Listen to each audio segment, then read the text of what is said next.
One thing you always want to be doing when you're inside somebody's guard is challenging the cross of their ankles. So what I mean by that is, when I'm close to him, he's very, very comfortable here. He could even choke up. You know, he's got nice long legs. He could even choke up and make it worse for me. So I want to challenge the cross of his ankles and keep myself pressed against his ankles. So that's why I'm stopping his butt bones with my knees. He feels pressure against the ankles. I don't know if I can break them open here, but that's what I want. I want to be giving them pressure at the cross of the ankles, which is my door out. So from here, first I'm going to give him pressure against his ankles. And from here, I'm going to put my hand on his knee, lean away so my arm is almost straight or straight, and then I'm going to push his knee to the floor. Because his ankles were already challenged at the cross, it wasn't that hard to break them apart. And because I created such a strong frame with a locked arm, I should be able to push this down. It's not just a big guy move, even though big guys discover it a lot of times early on. So again, I want to challenge the ankles, put my hand on the knee, lean away, and then push it down. So it's not going to be, Greg's arm strength against Matt's leg strength. I'm going to lean away and use all of the structure that I create to do that. So those are the two elements. Challenge the cross of the legs. I'm always backing up a little bit if I can. Lean away and push down to straight.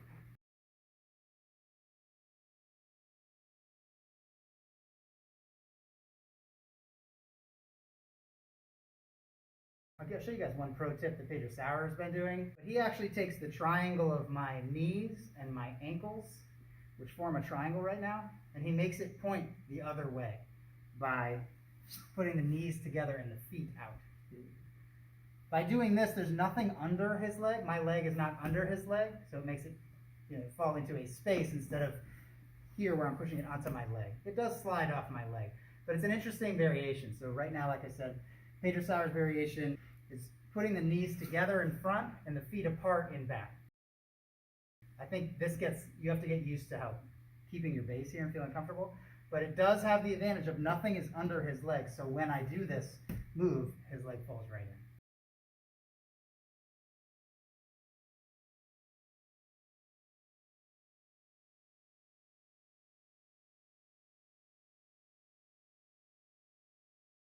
So let's look at our first pass here. First I'm going to break the legs open. Hand goes on the knee, I lean away, and I use my straight arm to push that down. We're going to start by bringing the near leg over the legs. So I could bring the near leg over the legs, or I could bring the cross leg over. We're going to do both. So let's start with the near leg over. I'm literally going to step over his leg here. My knee is close to him, close to his belt, and my hand is going to go under his head, and I can now back step. This is a movement you're going to want to get used to doing because it's a really good guard passing movement. So after I've stapled sort of one leg to the floor, and I am stapling it, so I'm on my toes here and my knee here. He doesn't feel my shin cutting through his leg. I'm being nice to my partner right now.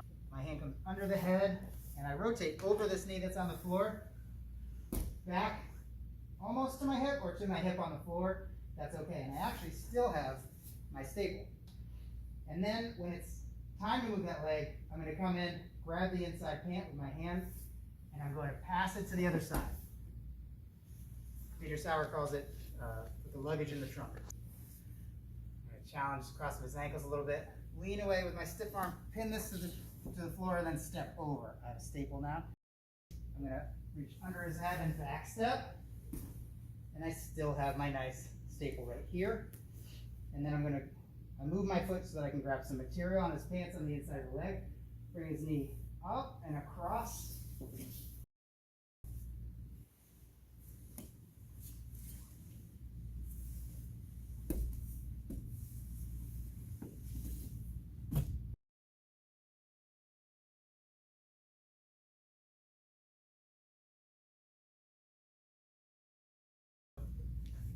I'm going to open his guard, put one of these to the ground. And this time, instead of bringing this knee over, my intention is to bring the other one over. So how would I do that? This one's kind of in the way, so I'm actually going to move it. I have his leg pinned. My other hand goes behind his butt. One reason is it's harder for him to scoot away and to back away. It's just a pillar in the way.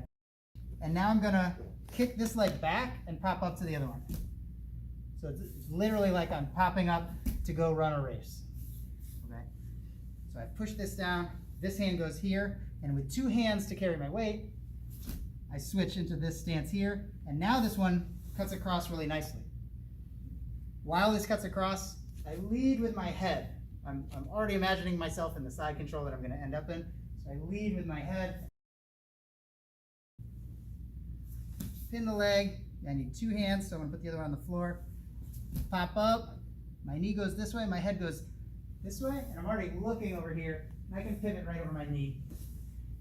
You want frog feet when you land in a good side control, and you want your knee to touch their hip, so if it's not, just bring it close, so that you have control of this space right here on the floor next to the belt.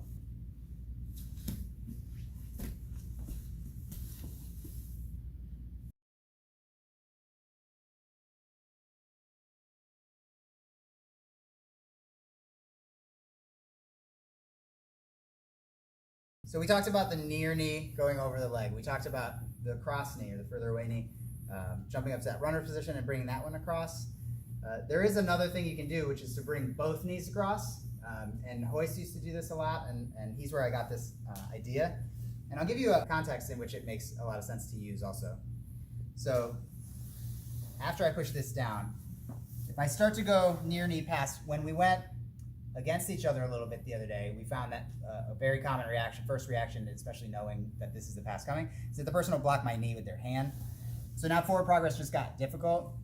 But one thing I can do is redirect this a little bit, so block my knee so I can't come through, is redirect this a little bit and then just fit the other knee in. So I essentially, when she blocks this one, I create a little space for the second one to come in, and I'm just going both knees across. At this point, it becomes a lot like the cross knee pass, in which I put it down, rotate over my now left knee, and I put both feet down. Bring this down. You could just do two knees anyway. You could just choose two knees if you like it.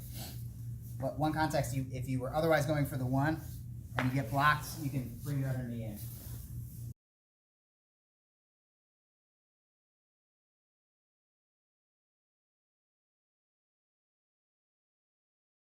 Just to take a look at a couple other guard breaks. You have one from other studies that we've done where we open, center, and step back at an angle. This also can set me up to pin and step over, right? So that those steps again, you don't center first. You open and then center and then step back at an angle, and I'm using my lower back to arch to make myself too big to reach. It's open first.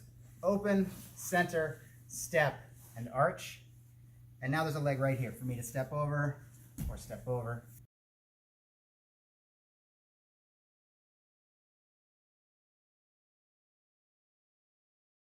Another guard break I can do is to stand up and challenge the cross of her ankles by keeping a pressure on her hip bones. I'm making my back parallel to the ground, and I'm going to bounce. And it challenges the cross of her ankles. It basically jackhammers me out from between the legs.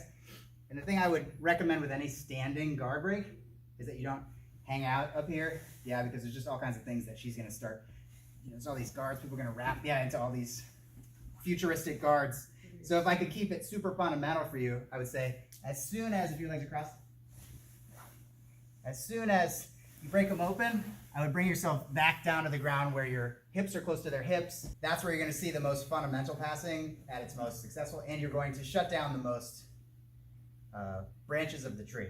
If the tree trunk is our fundamentals, but we can kind of go off into a branch and then another branch into like very advanced guards and very hypothetical situations or technical situations, esoteric guards.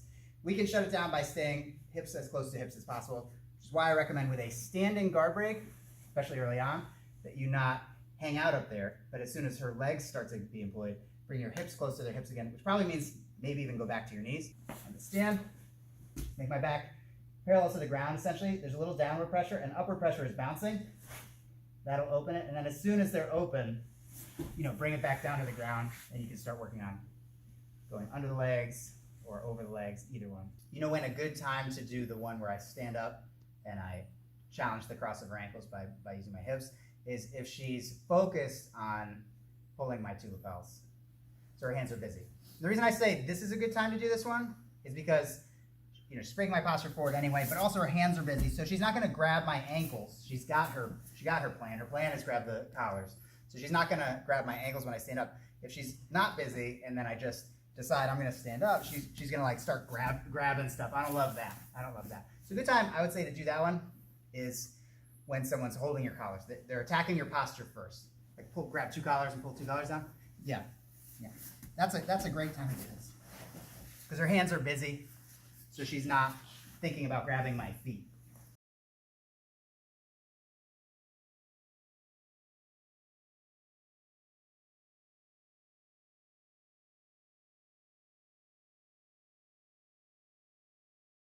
Another guard break will be if I grab the collars and I put them in her armpits here, and I stand up and I back away a little bit, enough that I can center one knee, and then I kneel.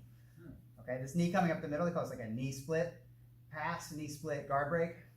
This is a really uncomfortable thing to get for many of your probably partners to continue to cross their ankles around. And from here I can be pushing one leg down, and I'm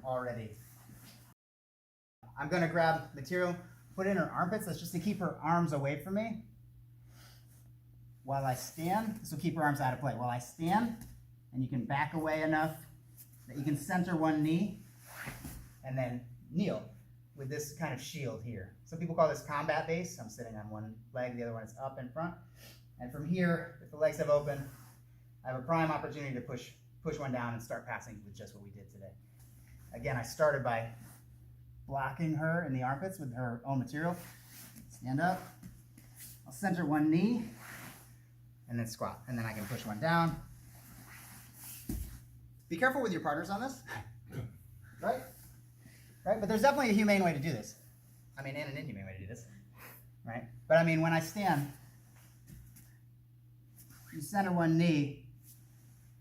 Don't just sit straight down, sit back. Sit backwards. I'm actually sitting backwards from her. That helps create the space that my knee fits in comfortably for both of us.